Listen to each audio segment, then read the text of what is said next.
The questions about Skyler Bell, probably with you, is probably his speed. I think he can run.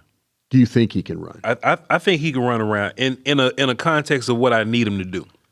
He is a yak guy. He is a route runner. Tell me about this Connecticut wide receiver then. He's a yak guy, Brian. He's a route runner. You know what I'm saying? He got a ton of production. Yeah, he does. A ton of production, like 1,200 yards and 13 touchdowns, something crazy. Had a breakout year. Crazy, yeah. Crazy shit. Yeah. Catches everything, Brian. Yeah. I run into some issues with players and how they get that level of production. I want to see how you did it. You think he caught 1 million screens? He caught a ton of screens, right? Yeah. Yeah. But to his credit, he's yak guy off those screens. Oh yeah, there's no question. To his credit. Yeah. I kind of look at Skyler Bell in that UConn offense, UConn wide receiver, by the way. Yeah. I look at Skyler Bell in that UConn offense and I go, man, they doing some of the same stuff that these Tennessee guys do. Yeah. You know what I'm saying? Yeah. It's a lot of free, wide open running type stuff. Right. That goes on with them. Skyler Bell, I think he can run, Brian, relatively explosive. Right? I don't know how his straight speed is. Sure. Or whatever. Sure. But you wouldn't know because he does a lot of underneath, a bunch of screens, a bunch of down low, you know what I'm saying? Right. But when he's surrounded by dudes, he's broken out of those tackle groups and go and made plays sometimes. So I can't say that he can't make, plays by himself, Brian. I think he's probably going to be a slot guy for the most part. Okay. I don't think he's going to be an outside dude. What the offense does brilliantly, and I think his NFL team is going to have to do this.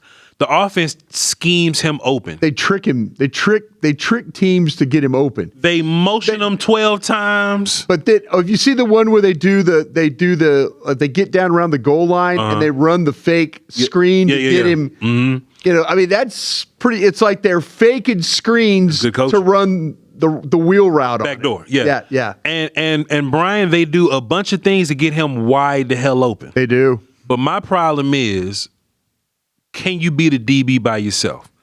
There you go. Sometimes he can, Brian. There you go. But I've seen him run some slants, and a DB will be draped on him. Yeah. I see some guys come up and press him, and his ass gets stuck. Yeah. If you can scheme and find a way to get him open, Brian, he's a productive player. Yeah. But every time he was kind of asked to just beat a DB by himself. And that's why I can see why you say he doesn't have speed. It's interesting. Yeah. He doesn't have it off the line of scrimmage like that. That was my biggest issue. He doesn't fly off the line of scrimmage. That's my biggest issue. But as a yak guy in open space, he can run around. He can build up speed at some point, maybe.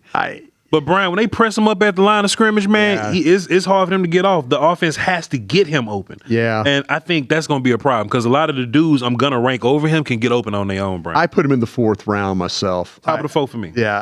I mean, actually, excuse me. My apologies. I'm at the end of the 3rd. That's okay. He's like a 139 on my board. I damn near put him in the 4th round. And listen, I'm not trying to be mean but this guy, he transferred from Wisconsin, and that's good for him. He had a breakout season with the Huskies. I mean, really super productive. The intermediate game is his strength. Yeah. Everything underneath, shallow, all that. This guy can make plays. I do not see an explosive route runner. I think he's more crafty the way he does things. I think he knows how to attack zones. You'll see him kind of working underneath, finding space, sit down, they get him the ball. He gets in throwing lanes, does a really, really good job with that. I think, to me, when you watch him, his separation off the line kind of comes off quick movement. Yeah. Just kind of like very kind of quick, and then he's able to. But, man, I just don't see an explosive player. And you're right. When people get up on him and knock him around a little bit, him having to start, stop, and then start again could be a little bit of a problem for him. But I think you watch him play, the routes go all over the formation, the effectiveness with the ball in hand, the run after catch. He's got balance. I mean, he'll make plays and they'll knock him, they'll hit him, and he'll be able to maintain his feet, keep going in the route and stuff like that. I kind of feel like, though, to me, this is one of those guys that's got the hands, he's got concentration, the balance. I do worry about his top end speed. Yeah.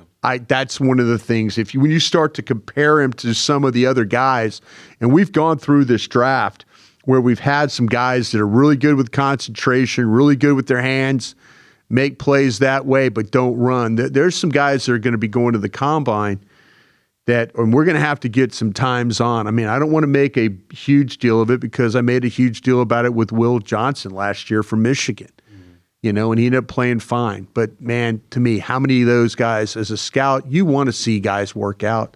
I'd love to see Skyler Bell and what he runs. I hope he runs in the high 4.4s. That'd be great. It'd make me feel a little bit better. But on tape, he doesn't always play that way. So I have a third round grade on him. My grade would be a 139, just at the bottom of that third round.